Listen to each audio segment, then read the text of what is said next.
نحمده ونصلي ونسلم على رسوله الكريم اما بعد فاعوذ بالله من الشيطان الرجيم بسم الله الرحمن الرحيم رب اشرح لي صدري ويسر لي امري واحلل عقدة من لساني يفقهوا قولي صدق الله مولانا العظيم وبلغنا رسوله النبي الكريم الامين ونحن على ذلك لمن الشاهدين والشاكرين والحمد لله رب العالمین۔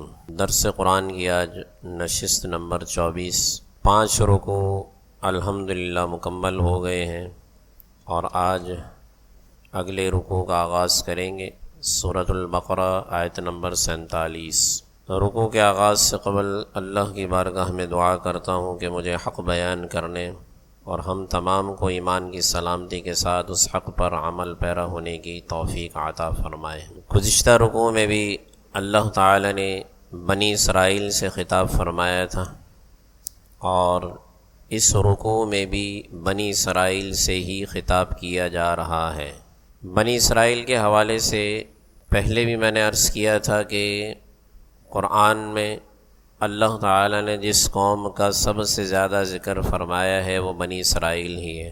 بنی اسرائیل کا سب سے زیادہ ذکر کیا گیا، ان کی قوم کے احوال، ان کی عادات و اطوار اور ان کے طور طریقوں کو، اور خاص طور پر ان کے اندر پائی جانے والی خرابیوں کا بھی اللہ نے ذکر فرمایا ہے، جس کا مقصد حضور علیہ الصلاۃ والسلام نے ارشاد فرمایا کہ میری امت کی مثال اور بنی اسرائیل کی مثال جوتے کی طرح ہے۔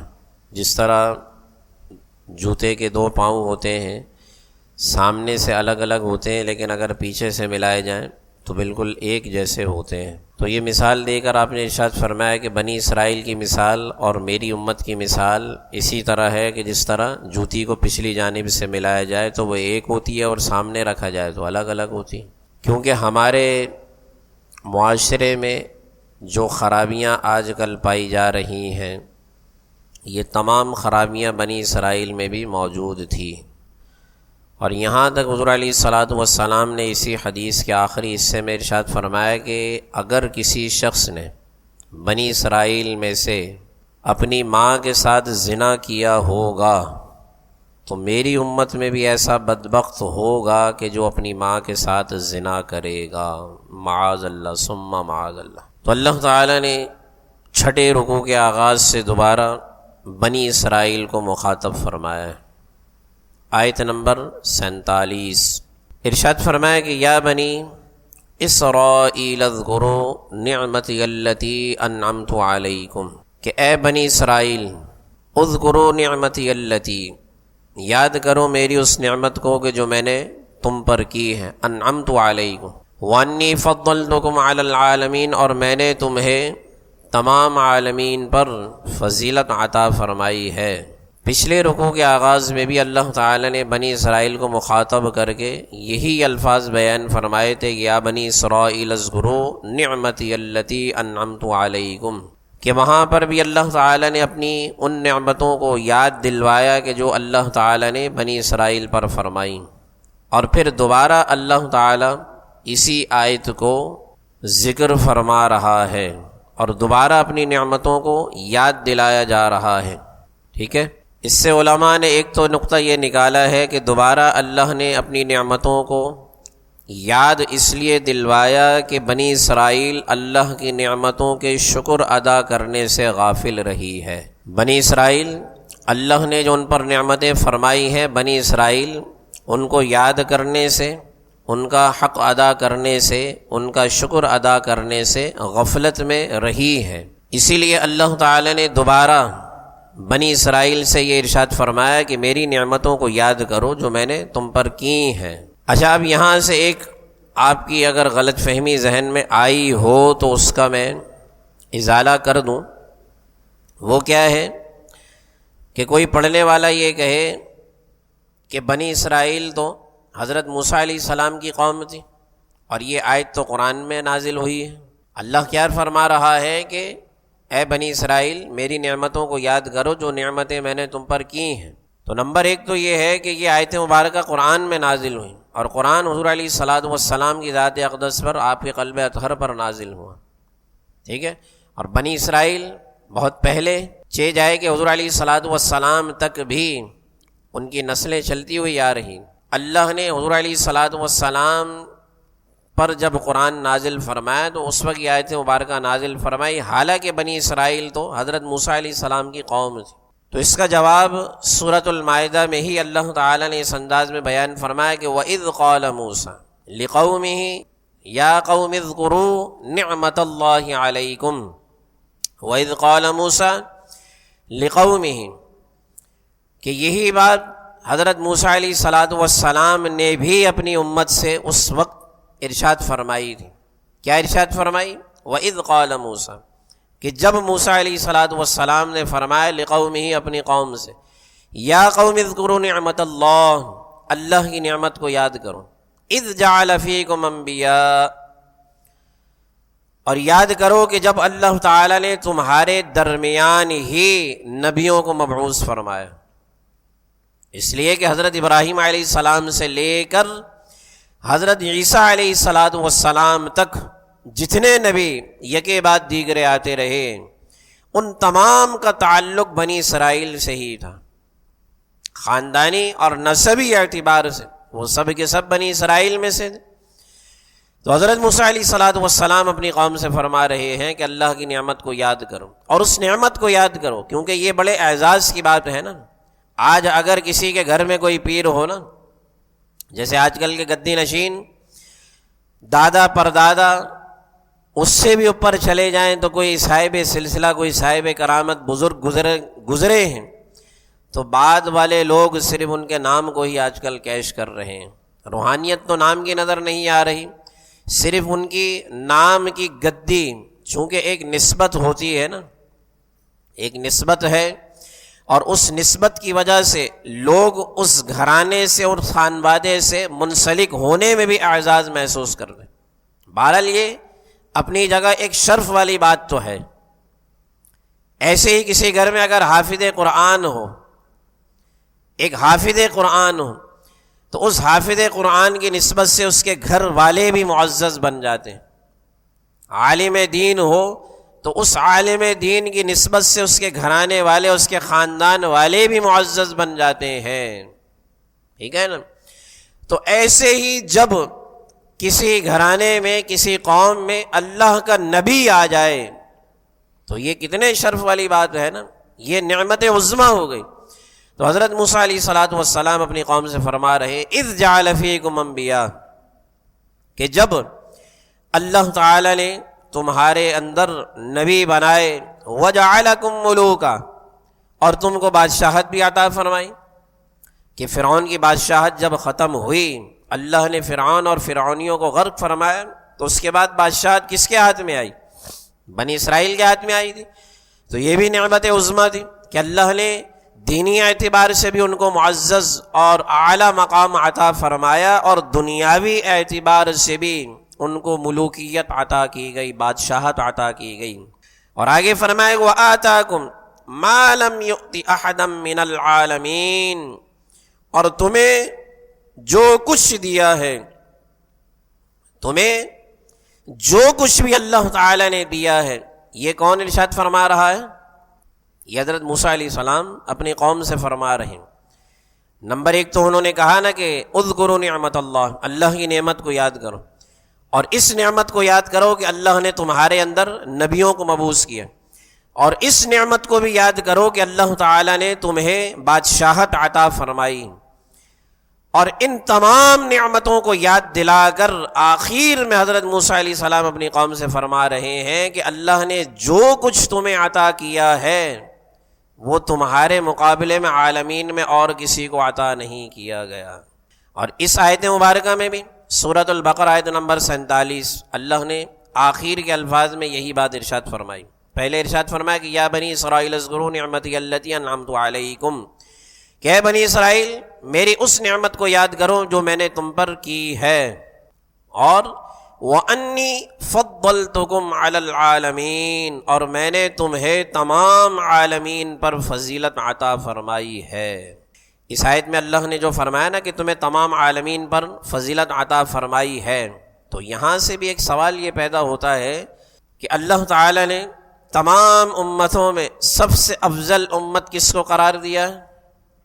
امت محمدیہ کو۔ تو اب اس آیت مبارکہ سے بھی یہ سوال پیدا ہوا کہ اللہ ارشاد فرما رہا ہے کہ میں نے بنی اسرائیل کو تمام عالمین پر فضیلت عطا فرمائی، کہ اب بنی اسرائیل امت محمدیہ سے بھی افضل ہیں یا نہیں؟ یہ سوال پیدا ہوتا ہے۔ تو اس کا بڑا آسان سا جواب یہ ہے کہ اللہ نے جو تمام عالمین پر فضیلت عطا فرمائی ہے وہ ان کے زمانے کے اعتبار سے، ان کے زمانے کے اعتبار سے ہے، جس کا جواب قرآن کی ہی دوسری آیت میں موجود ہے، جو سورۃ المائدہ کی آیت میں نے آپ کے سامنے ذکر کی ہے، حضرت موسیٰ علیہ الصلوۃ والسلام کا مکالمہ، جو حضرت موسیٰ علیہ السلام اپنی قوم سے فرما رہے ہیں۔ اللہ کی نعمت کو یاد کرنے کا حکم دیا، اور نبیوں کی فضیلت جو اللہ نے نبیوں کو تمہارے اندر پیدا کیا، تو موسیٰ علیہ السلام نے فرمایا کہ اس نعمت کو بھی یاد کرو، اور پھر تمہیں بادشاہت عطا کی گئی، اور آگے آخر میں فرمایا تھا نا کہ اللہ نے جو کچھ تمہیں دیا ہے وہ عالمین میں اور کسی کو نہیں دیا۔ تو اس زمانے کے اعتبار سے بنی اسرائیل تمام عالمین پر فضیلت پا گئے۔ اس سے ایک جملہ میں سمجھنے کے لیے کہ اب ضروری نہیں کہ یہ آیت بنی اسرائیل کے متعلق ہے تو ہمارے لیے اس میں سمجھنے کے لیے کچھ نہیں، ایسا تو ہو ہی نہیں سکتا نا۔ قرآن کی جو آیت مبارکہ بھی ہو، قاری قرآن کے لیے، پڑھنے والے کے لیے، سمجھنے والے کے لیے اس میں یقیناً کوئی نہ کوئی سبق آموز نقطہ ہوتا ہے۔ اس سے میری ناقص عقل میں ایک نقطہ جو سمجھ میں آ رہا ہے، جو سیاق و سباق کے بھی بڑا نزدیک ہے، وہ یہ ہے کہ اللہ تعالیٰ بندے کو جب فضیلت عطا کر دیتا ہے، اب اس فضیلت پر استقامت کے ساتھ قائم رہنا یہ بندے کی اپنی ذمہ داری ہے۔ جیسے مثال کے طور پر تقوی اور پرہیزگاری اختیار کرنا یہ مشکل نہیں، متقی بننا یہ مشکل نہیں، تہجد گزار بننا مشکل نہیں، صائم الدہر روزے دار رہنا یہ مشکل نہیں، 5 وقتہ نماز ادا کرنا یہ مشکل نہیں۔ مشکل کیا ہے؟ ان سب چیزوں پر استقامت۔ تقوی اور پرہیزگاری آپ نے اختیار کی، اللہ کے ہاں آپ متقی لکھ دیے گئے، اللہ نے آپ کو ایک مقام اور عرفہ اور اعلیٰ مقام عطا کر دیا ہے۔ اب انسان کی یہ ذمہ داری ہوتی ہے کہ اپنے اس اسٹیٹس کو برقرار رکھے۔ تو اللہ نے تمام عالمین پر بنی اسرائیل کو فضیلت عطا فرما دی تھی ان کے اپنے زمانے میں، تو اب ہونا یہ چاہیے تھا کہ جب رسول معظم، وہی نبی آخر الزماں جن کے تذکرے ان کی کتابوں میں موجود تھے، تو جب وہ تشریف لا چکے تھے اور اعلان نبوت فرما دیا تھا، تو ہونا تو یہ چاہیے تھا کہ وہ فوراً حضور کی اطاعت اور فرما برداری کرتے، تاکہ جو فضیلت اللہ نے ان کے مقدر میں پہلے رکھی تھی وہ فضیلت کو برقرار آگے بھی رکھتے۔ لیکن انہوں نے کیا کیا؟ ہٹ دھرمی کا شکار رہے۔ اور اگلی آیت میں اللہ تعالیٰ نے بڑی ہی خطرناک بات ارشاد فرمائی ہے، اور یہ یاد رکھیے کہ یہ صرف بنی اسرائیل کے لیے نہیں ہے۔ آیت مبارکہ پہلے سن لیجیے، آیت نمبر 48، وَاتَّقُوا يَوْمًا لَا تَجْزِي نَفْسٌ عَن نَفْسٍ شَيْئًا۔ اس کو بیان کرنے سے پہلے ذرا اس کی تمہید باندھ دیتا ہوں تاکہ آیت مبارکہ سمجھنے میں آپ کو آسانی ہو۔ سزا سے بچنے کی 4 صورتیں ہوتی ہیں عام طور پر، کسی بھی سزا سے بچنے کی 4 صورتیں ہوتی ہیں۔ نمبر 1 تو یہ ہے کہ مجرم کے بدلے کسی دوسرے شخص کو سزا دے دی جائے، یہ ایک صورت ہے، یعنی بدلے میں کسی اور کو اس سزا کا مستحق قرار دے کر یا اس کی سزا کو ٹرانسفر کر دیا جائے، یہ ایک صورت ہے، انسان بچ جاتا ہے۔ نمبر 2 سفارش۔ نمبر 2 کیا ہے؟ سفارش۔ شفاعت بھی اسی سے ہے، سفارش بھی اسی سے ہے، ٹھیک ہے۔ سفارش کر دیں کہ یار ہمارا اپنا بندہ ہے، ذرا اس کو چھوڑ دیجیے، جیسا کہ آج کل ہوتا ہے کہ مجرم پکڑا جاتا ہے اور سفارش فوراً آ جاتی ہے، چھوڑنا پڑتا ہے پھر۔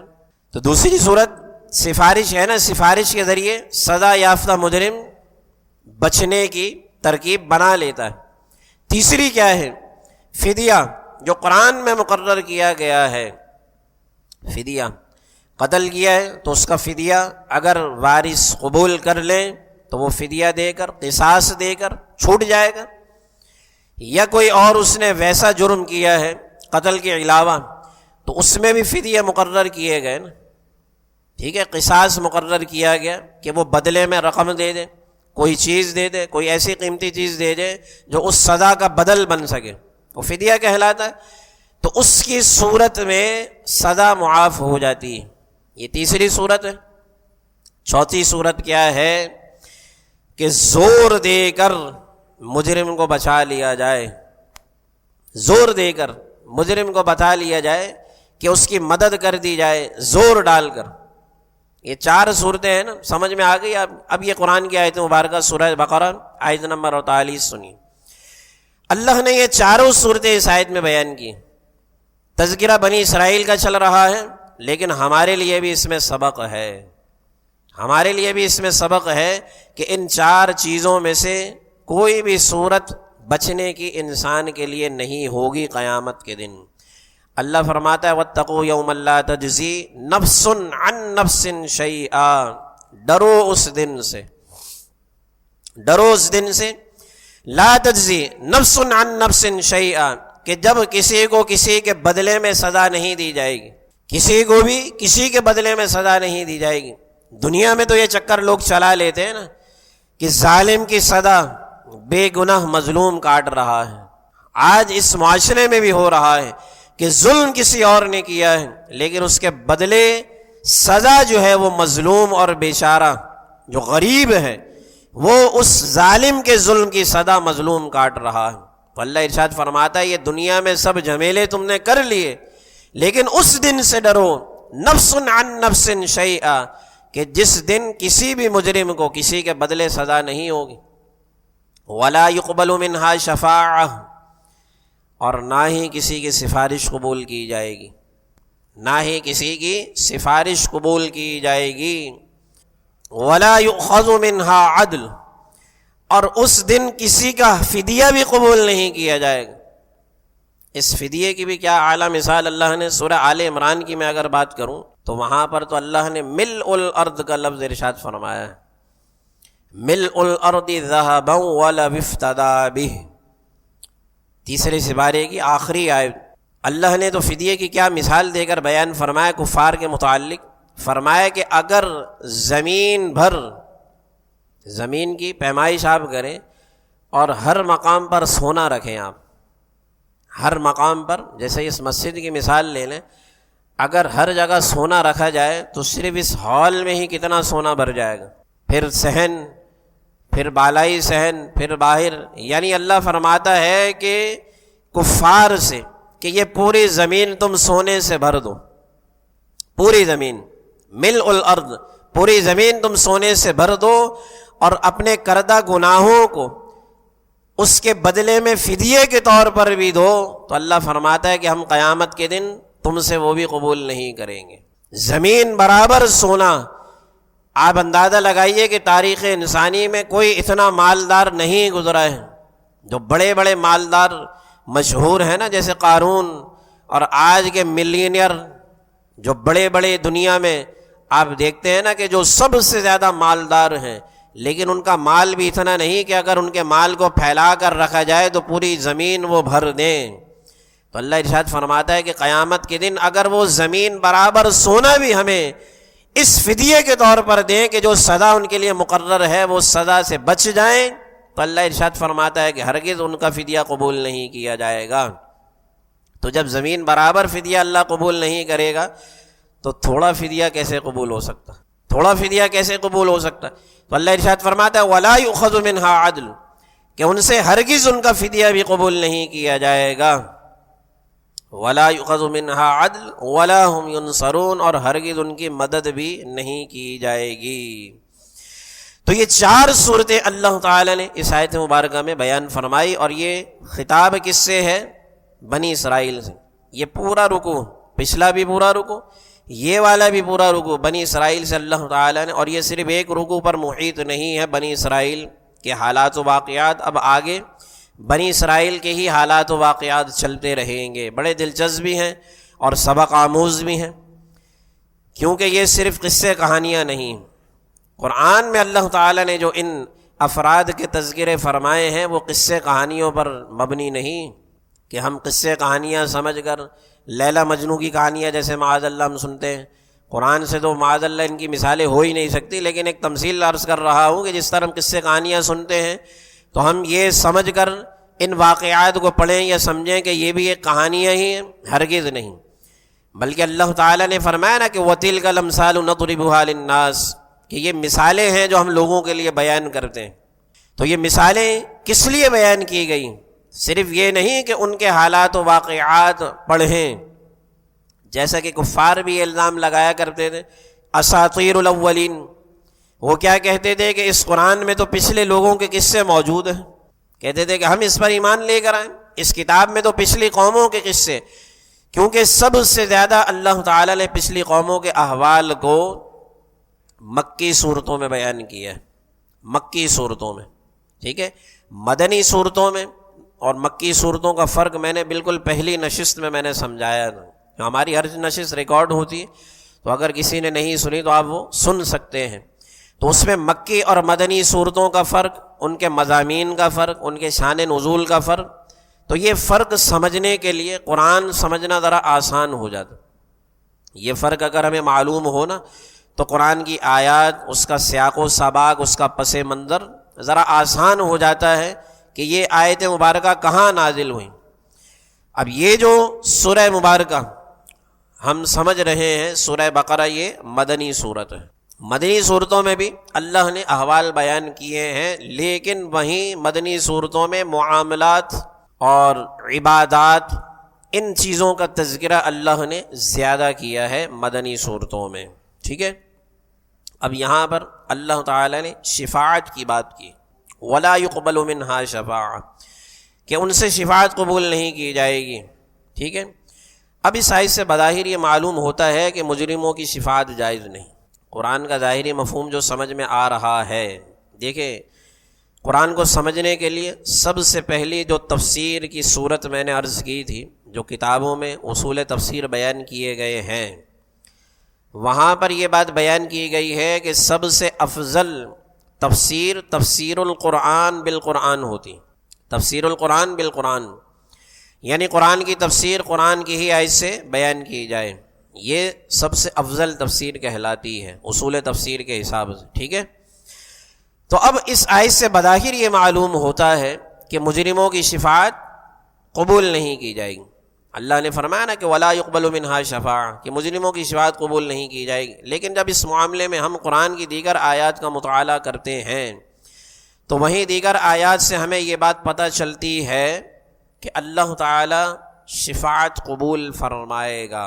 جیسے آیت الکرسی کی مثال لے لیجیے، جس میں اللہ نے ارشاد فرمایا کہ من ذا الذی یشفع عندہ الا باذنہ، کہ کون ہے جو اللہ کی بارگاہ میں سفارش کرے الا باذنہ، مگر اس کی اجازت سے، کہ اللہ کی اجازت سے اللہ کی بارگاہ میں سفارش کی جائے گی اور اللہ تعالیٰ اس سفارش کو قبول بھی فرمائے گا۔ اب اس کے متعلق چونکہ شفاعت کی بات کی گئی ہے تو شفاعت کے متعلق قرآن و حدیث سے آپ کے سامنے میں دلائل ذکر کر دوں تاکہ یہ نقطہ واضح ہو جائے۔ اہل سنت کا مسلک یہی ہے کہ اللہ کے اذن سے، اللہ کی اجازت سے انبیاء کرام علیہم السلام، ملائکہ، اسی طرح اولیاء کرام، نیک صالحین بندے، حتیٰ کہ بیت اللہ، حتیٰ کہ جس مقام پر آپ نماز ادا کرتے ہیں، اپنی اس مسجد میں یا دنیا میں کہیں بھی آپ نماز ادا کرتے ہیں تو وہ مقام بھی اللہ کی بارگاہ میں اس بندے کی، اس نمازی کی سفارش کرے گا قیامت کے دن۔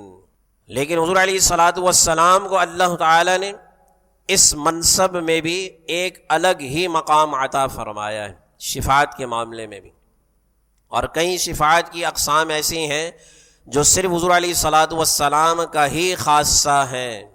جیسے شفاعت عظمیٰ کی بات کی جائے تو یہ اللہ نے صرف حضور علیہ الصلاۃ والسلام کو عطا فرمائی ہے، اور مقام محمود جس کی ہم دعا کرتے ہیں نا، کب دعا کرتے ہیں؟ مقام محمود کی اذان کے بعد نا، تو اس کے متعلق بھی ایک حدیث میں آج آپ کو سناؤں گا، یقیناً آپ کو سن کر خوشی ہوگی.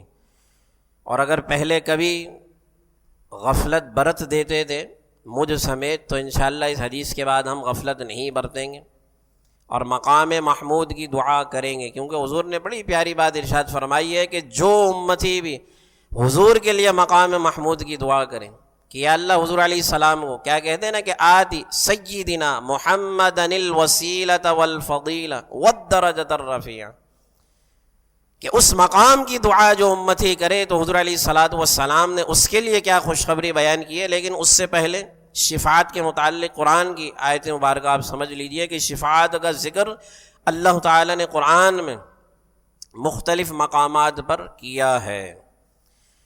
ٹھیک ہے نا، مختلف مقامات پر سفارش کی بات کی گئی، دعا کی بات کی گئی. جیسے نبیوں کی دعا، حضرت عیسیٰ علیہ الصلوۃ والسلام اللہ کی بارگاہ میں دعا کی، ان تعذبہم فانہم عبادک، کہ یا اللہ اگر تو ان کو عذاب دے نا، فانہم عبادک، تو یہ تیرے ہی بندے ہیں، یہ بندے بھی تیرے ہی، اگر تو ان کو عذاب دے. وان تغفر لہم فانک انت العزیز الحکیم، اور اگر تو ان کو بخش دے تو یا اللہ بے شک تو بہت غالب حکمت والا ہے.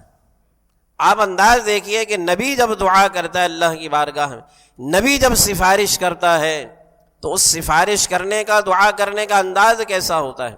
ان تعذبہم فانہم عبادک، کہ اللہ اگر تو ان کو عذاب دے رہا ہے تو یہ بندے بھی تیرے ہی، تو مالک ہے تو بندے بھی تیرے ہی، لیکن اگر تو ان کو بخش دے تو غالب حکمت والا ہے. اور حضور علیہ الصلوۃ والسلام سے طلب شفاعت کا جو طریقہ اللہ نے قرآن میں بتایا ہے، وہ میں سمجھتا ہوں کہ جہاں اللہ کا اس امت پر حضور کے وسیلے سے دیگر احسان ہیں، انہی احسان میں سے ایک یہ احسان عظیم بھی ہے قرآن کی آیت مبارکہ.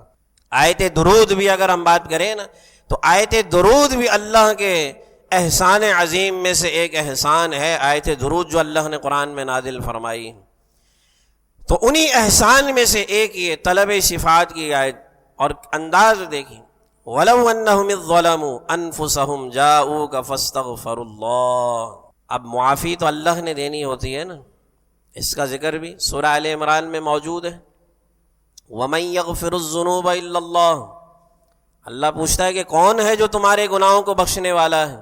واللہ ہی ہے نا جو تمہارے گناہوں کو بخشے گا. جیسے ہم بعض دفعہ بچہ ضد کر رہا ہو نا اور روٹھ جائے، تو ہم بچے کو منانے کے لیے کیا کہتے ہیں کہ بیٹا کون تیری ضد پوری کرے گا، تیری خواہش کو پورا کرنے والا کون ہے، میں ہی تو ہوں.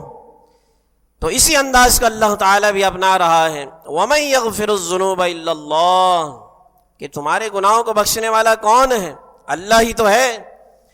تو اب گناہوں کو بخشنے والا اللہ ہے، لیکن اللہ راستہ کیا دکھا رہا ہے وہ ذرا سماعت کیجئے. سورہ نساء میں ارشاد فرمایا کہ جب تم اپنی جانوں پر ظلم کر لو، وَلَوْ أَنَّهُمْ إِذ ظَّلَمُوا أَنفُسَهُمْ، جب اپنی جانوں پر ظلم کر لو، جاؤک، میرے محبوب کی بارگاہ میں آ جاؤ.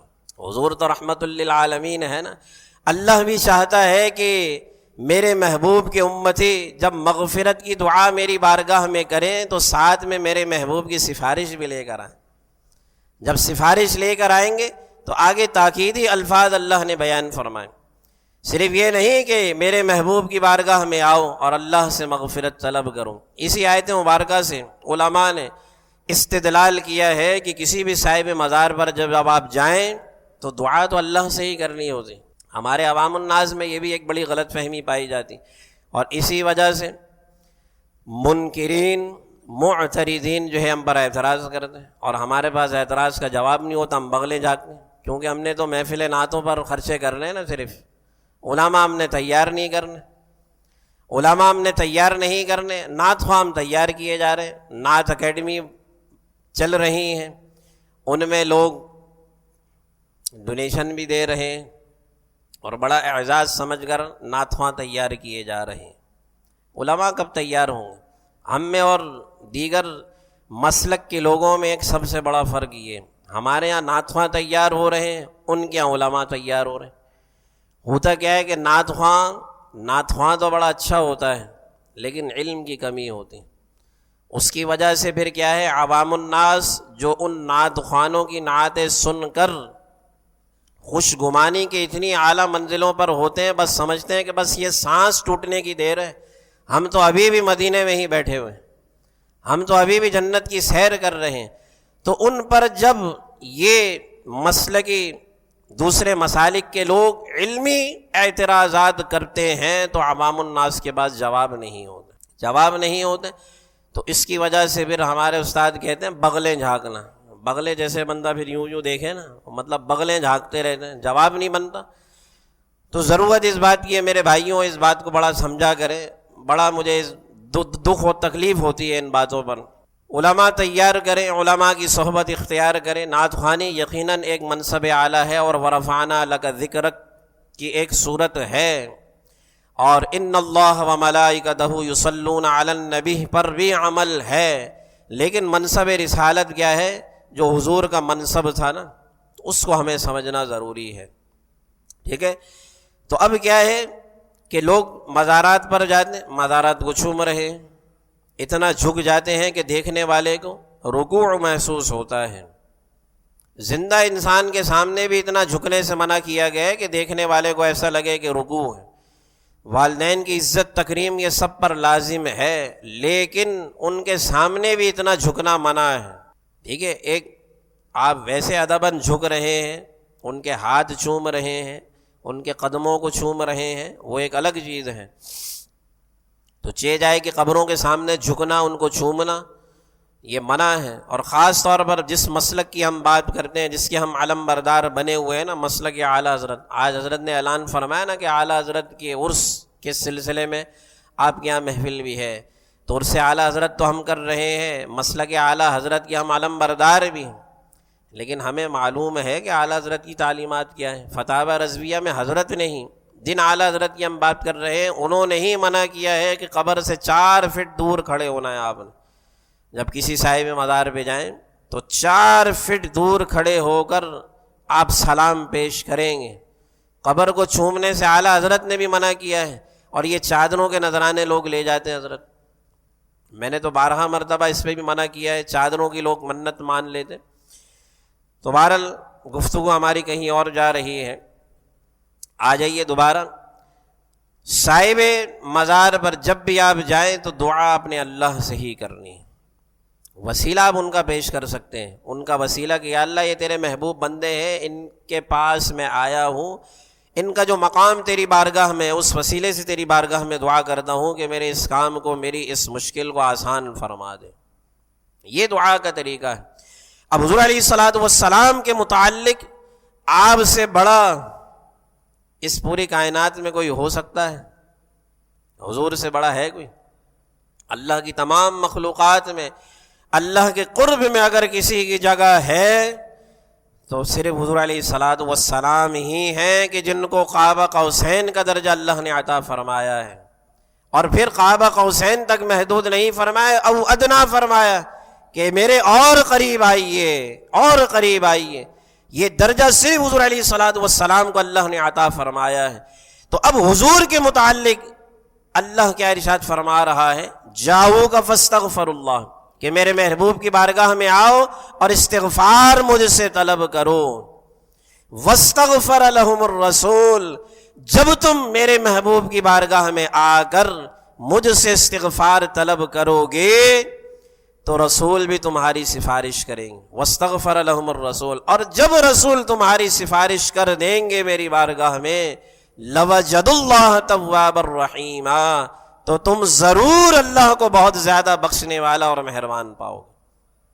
تاکیدی الفاظ، یہ نہیں کہ غفور الرحیم کے الفاظ نہیں، توابن کا لفظ ہے، اور لوجد اللہ، وجد اللہ کا مطلب یہ ہے نا اللہ کو پاؤ گے، لیکن لام اس بات کی وضاحت کر رہا ہے کہ اللہ نے تاکید فرمائی کہ ضرور پاؤ گے، ضرور پاؤ گے۔ ایک یہ ہے نا کہ اللہ کو پاؤ گے، اس سے بھی بات کی وضاحت ہو جاتی ہے، لیکن اللہ نے کہا کہ ضرور پاؤ گے، تاکید اللہ خود بیان فرما رہا ہے کہ ضرور اللہ کو بہت زیادہ بخشنے والا۔ تواب، تواب کا مطلب یہ، ایک تو اللہ توبہ قبول کرتا ہے، غفور بھی ہے، رحیم بھی ہے۔ غفور کا معنی ہے نا کہ گناہوں کو بخشنے والا، لیکن تواب کا معنی ہے بہت زیادہ توبہ قبول کرنے والا پاؤ گے۔ تو یہ سفارش اور شفاعت کا منصب اللہ تعالیٰ نے قرآن میں واضح فرما دیا۔ ایسے ہی جب حضور علیہ الصلوۃ والسلام غزوہ احد میں مسلمانوں کو جو ہزیمت کا سامنا ہوا اور اس ہزیمت کے پیچھے صحابہ کرام علیہم رضوان حضور علیہ الصلوۃ والسلام کے حکم عدولی تھے، تو حضور علیہ الصلوۃ والسلام اس بات سے خفا تھے، تو اللہ نے جب حضور علیہ الصلوۃ والسلام کے امتیوں کو صحابہ کو معاف کیا نا، تو حضور سے بھی ارشاد فرمایا کہ فاعف عنہم واستغفر لہم، اے پیارے آپ بھی ان سے درگزر کیجیے، اور نہ صرف درگزر کیجیے بلکہ میری بارگاہ میں ان کے لیے سفارش بھی کیجیے، ان کے لیے مغفرت بھی مانگیے۔ اور اس سے یہ پتہ چلتا ہے کہ شفاعت یہ اللہ کے ہاں جائز ہے۔ جو قرآن میں جو ابھی آیت مبارکہ جو ہماری زیر بحث ہے سورہ بقرہ کی آیت نمبر 47، تو اس میں جو لفظ بیان کیا گیا کہ وَلَا يُقْبَلُ مِنْهَا شَفَاعَةٌ، کہ اللہ شفاعت قبول نہیں کرے گا، تو اس سے بظاہر جو لگ رہا ہے کہ مجرموں کی شفاعت قبول نہیں ہوگی، تو یہ شائبہ ذہن میں نہیں ہونا چاہیے، بلکہ اللہ نے قرآن میں بے شمار جگہ شفاعت کا ذکر کیا ہے۔ ٹھیک ہے، مزید 2-3 آیتیں مبارکہ میں آپ کے سامنے ذکر کر دیتا ہوں۔ جیسے ہم اللہ کی بارگاہ میں دعا کرتے ہیں ربنا اغفر لنا ولاخواننا الذین سبقونا بالایمان، اے ہمارے رب ہماری بھی بخشش و مغفرت فرما، اور ہمارے ان بھائیوں کی بھی مغفرت فرما کہ جو ہم سے ایمان میں سبقت لے گئے۔ دیکھیں درجے کے اعتبار سے اللہ نے ہر ایک کو الگ مقام، ایک امتیازی شان عطا فرمائی ہے، تو جو یقیناً ایمان میں ہم سے سبقت لے گئے، ہم سے بڑے ہیں، تو وہ ایمان میں سبقت لے جانے کی وجہ سے ہم سے افضل بھی ہیں، اعلیٰ بھی ہیں۔ ٹھیک ہے، یہ تو انسانوں کی مغفرت کی بات کی گئی۔ اللہ نے فرشتوں کی شفاعت کا بھی ذکر کیا ہے۔ وہ کیا ذکر کیا ہے؟ سورۃ المؤمن کی آیت مبارک الذین یحملون العرش ومن حولہ یسبحون بحمد ربہم ویؤمنون بہ ویستغفرون للذین آمنوا۔ مفہوم کیا ہے کہ وہ فرشتے جو عرش الہی اٹھائے ہوئے، یحملون العرش ومن حولہ، اور جو اس کے ارد گرد ہیں، یسبحون بحمد ربہم، کہ وہ اپنے رب کی ہمہ وقت تسبیح بیان کر رہے ہیں، ویؤمنون بہ، اور اس کے ساتھ ایمان رکھتے ہیں، ویستغفرون للذین آمنوا۔ 3 کام اللہ نے ان کو دیے۔ نمبر 1 حاملین عرش ہے، عرش کے پایوں کو اپنے کندھوں پر اٹھایا ہوا ہے انہوں نے۔ پہلا کام تو اللہ نے ان کو یہ دیا ہے۔ دوسری ذمہ داری اللہ نے ان کو کیا دی ہے کہ بحمد ربہم، کہ ہمہ وقت اللہ کی تسبیح کر رہے ہیں، اللہ کی حمد و ثنا بیان کر رہے ہیں، ویؤمنون بہ، اور اس بات پر ایمان رکھتے ہیں، اور اللہ کی بارگاہ میں جو اہل ایمان ہیں ان کے لیے مغفرت کی دعا بھی ہمہ وقت کر رہے ہیں۔ تو اب آپ اندازہ لگائیے کہ مومن کتنی شان والا ہے اللہ کے نزدیک۔ مومن کتنی شان والا ہے کہ اللہ نے نہ صرف یہ کہ اس مومن کی بخشش و مغفرت فرمائی ہے، بلکہ فرشتوں کی، اور حاملین عرش، حاملین عرش، ابھی ہمارا موضوع شفاعت ہے، ورنہ فرشتوں کی جو کیٹاگری بیان کی گئی ہے اس پر میں آپ کو عرض کروں نا کہ فرشتوں کی درجوں کے اعتبار سے کیٹاگری، پہلے آسمان سے 7ویں آسمان تک یہ درجے ہیں فرشتوں کے بھی، اور پھر حاملین عرش اللہ کے قرب میں رہنے والے فرشتے۔ حاملین عرش کا درجہ نیچے والے فرشتوں کے مقابلے میں کہیں زیادہ ہے۔ ان سے اللہ تعالی مومنوں کے لیے مغفرت کی دعا کروا رہا ہے۔ ٹھیک ہے، ایسے ہی یوم یقوم الروح والملائکہ صفا لا یتکلمون الا من اذن له الرحمن وقال صوابا۔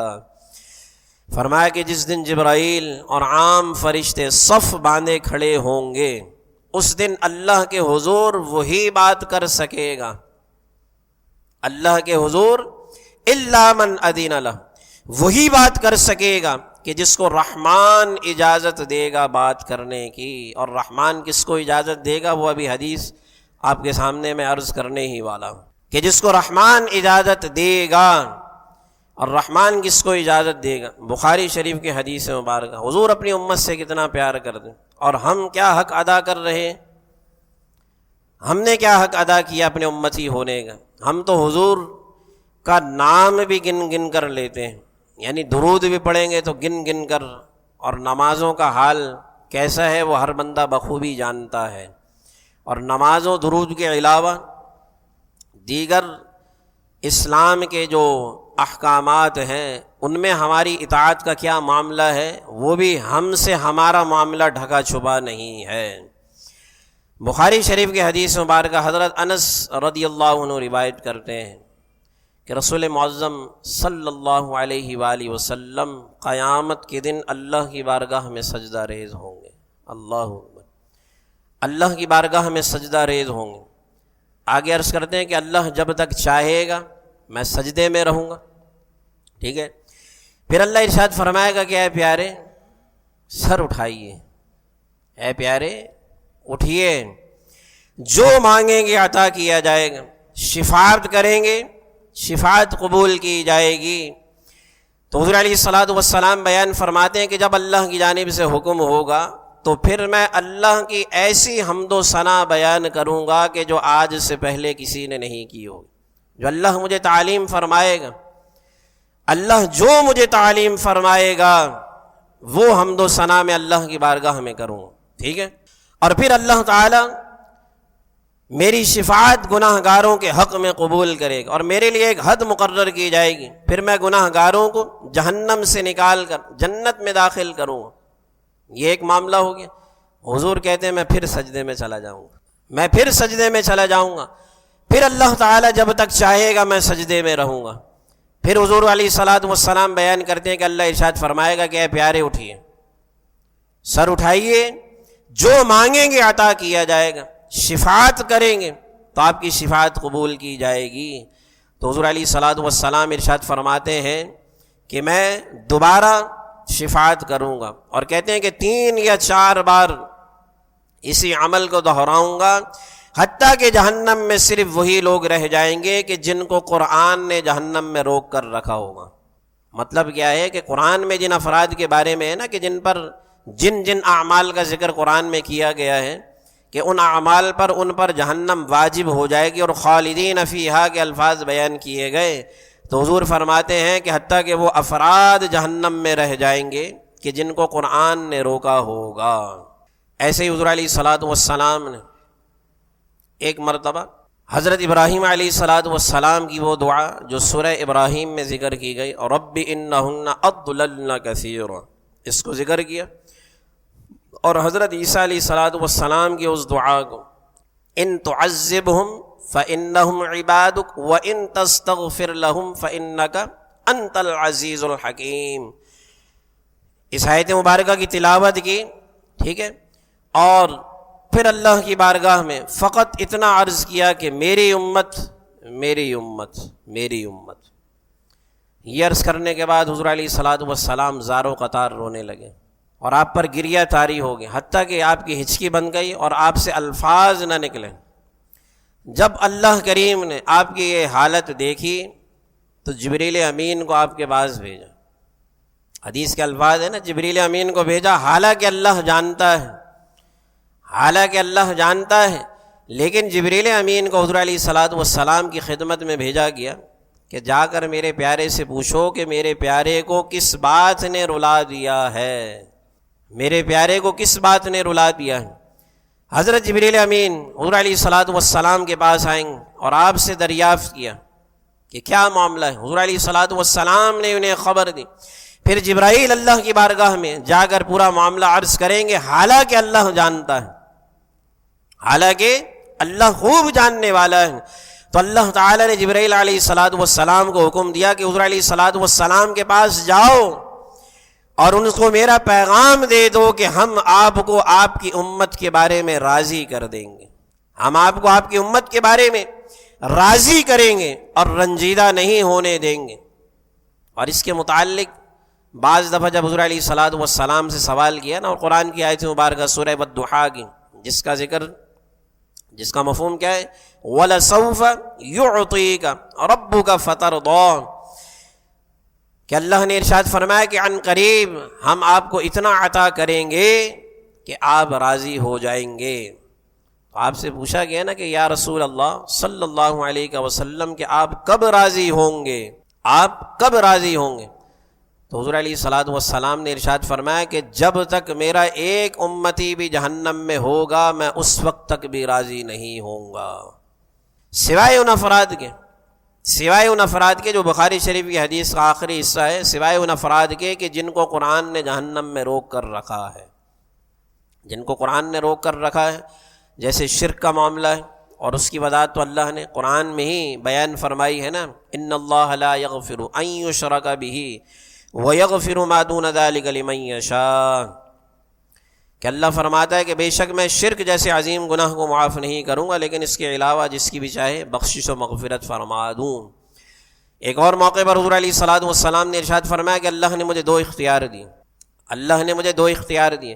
ایک اختیار تو یہ تھا، ایک آپشن یہ تھا کہ آپ کی آدھی امت کو جنت میں داخل کر دیا جائے، اور دوسرا اختیار کیا تھا؟ شفاعت۔ دوسرا اختیار شفاعت تھا۔ حضور علیہ الصلوۃ والسلام ارشاد فرماتے ہیں کہ میں نے پہلے آپشن کو چھوڑ کر شفاعت کو اختیار کی۔ شفاعت میں اختیار کرنے کا مطلب یہ ہے نا کہ حضور علیہ الصلوۃ والسلام آدھی سے زیادہ امت کو بھی جنت میں داخل کروا سکتے ہیں، اور اللہ تعالی نے آپ کی اس خواہش کو قبول کیا ہے۔ تو ان احادیث مبارکہ سے اور ان آیات بینات سے یہ بات واضح ہو جاتی ہے کہ مجرموں کی جو بات اللہ نے فرمائی ہے وہ بعض صورتوں میں ہے، لیکن بعض صورتوں میں اللہ تعالی شفاعت قبول فرمائے گا۔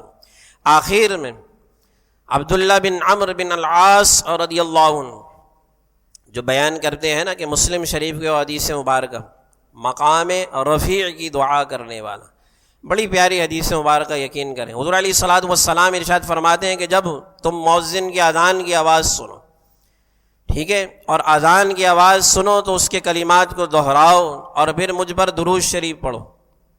جب میرا نام نامی آئے تو مجھ پر درود شریف پڑھو، اور فرمایا کہ جو بھی مجھ پر درود پڑھے گا ایک مرتبہ پڑھنے والے کو اللہ 10 رحمتیں اور 10 برکتیں معاف اس کو عطا فرمائے گا، 10 گناہ معاف ہوں گے، 10 درجات بھی اس کے بلند ہوں گے۔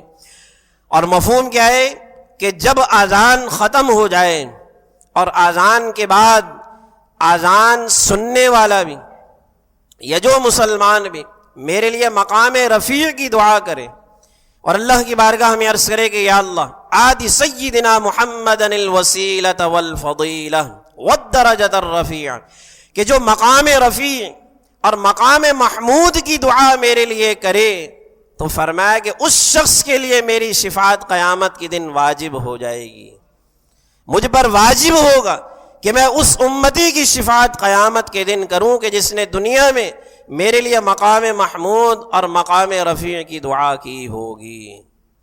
کتنا چھوٹا سا عمل ہے لیکن انعام کتنا بڑا ہے۔ تو ہمیں اس عادت کو اپنانا چاہیے کہ جب بھی اذان کے کلمات سنیں تو ان کا جواب دیں، ان کلمات کو دہرائیں، درود پڑھیں، اور درود کے بعد پھر یہ دعا جو اذان کے بعد کی دعا ہے اس دعا کو ہمیں پڑھنا چاہیے۔ ان احادیث مبارکہ سے یہ بات بالکل واضح ہو جاتی ہے کہ اللہ تعالیٰ نے اپنے مکرم بندوں کو، انبیاء کرام کو، نیک صالحین کو اللہ تعالیٰ اذن شفاعت عطا فرمائے گا۔ وقت چونکہ ہمارا مختصر ہوتا ہے نا، ورنہ اس موضوع کو تو ہم جتنا پھیلانا چاہیں پھیل سکتا ہے، 3-4 نشستیں بھی صرف اسی شفاعت کے موضوع پر ہو سکتی ہیں، لیکن میں نے اختصار کے ساتھ آپ کو قرآن و سنت سے دلائل ذکر کر دیے ہیں، اور اس کے علاوہ بھی آپ اکثر و بیشتر شفاعت کے موضوع پر کچھ نہ کچھ سنتے رہتے ہیں۔ حافظ کے بارے میں حدیث مبارکہ آپ نے سنی ہوئی ہے، عالم دین کے بارے میں آپ نے سنی ہوئی ہے، نیک صالح بندے کے بارے میں آپ نے سنا ہوا ہی ہے نا کہ جب نیک صالح بندہ وہ قبر میں اتارا جاتا ہے تو فرمایا نا کہ 40 قبروں تک عذاب کو اٹھا لیا جاتا ہے۔ تو یہ شفاعت ہی کی ایک قسم ہوتی ہے کہ اللہ تعالیٰ اس کی برکت سے دیگر افراد پر ہونے والے جو عذاب ہیں اس کو تخفیف فرما دیتا ہے۔ تو یہ اذن شفاعت اللہ تعالیٰ صرف انہی افراد کو عطا فرمائے گا کہ جو اس قابل ہوں گے، ورنہ ہمارا معاملہ اگر ہم خود ہی وہاں پر پھنسے ہوئے ہوں گے تو ہم دوسروں کی کیا شفاعت کریں گے؟ ہمیں تو اس قابل بننا چاہیے کہ ہم اپنے ساتھ اوروں کو بھی لے کر جائیں. اور پچھلی نشست کی وہ آیت مبارکہ کا مفہوم آپ یاد رکھیے گا نا، کہ جب اہل جنت جہنمیوں کو، بعض جہنمیوں کو دیکھیں گے، اتأمرون الناس بالبر وتنسون انفسکم، تحت جو حدیث مبارکہ میں نے عرض کی تھی آپ کو، تو اہل جنت بعض اہل جہنمیوں کو دیکھ کر کہیں گے کہ میاں تم یہاں کیسے، تم یہاں جہنم میں کیسے؟ ہم تو تمہارے بتائی ہوئی باتوں پر عمل کر کے ہی تو آج جنت میں پہنچے ہیں، تم یہاں جہنم میں کیسے آ گئے؟ تو وہ بیان کریں گے کہ ہم جو باتیں تمہیں بتاتے تھے ان پر ہم خود عمل نہیں کرتے تھے. تو یہ شفاعت کی باتیں صرف اس جملے تک محدود نہیں کہ ہم شفاعت کے بارے میں لوگوں کو بتاتے رہیں، بلکہ ہم اپنے آپ کو بھی اس قابل بنائیں کہ ہم اپنے ساتھ کم سے کم ایک افراد کی شفاعت تو قیامت کے دن کر سکیں. کم سے کم ایک شخص کی شفاعت تو ہمارے ذمے آئی جائے نا، یہ شرف بھی ہمیں ملنا چاہیے. اللہ کریم کی بارگاہ میں دعا ہے ایمان کی سلامتی کے ساتھ اعمال صالحہ کی توفیق عطا فرمائے. وآخر دعوانا ان الحمد للہ رب العالمین.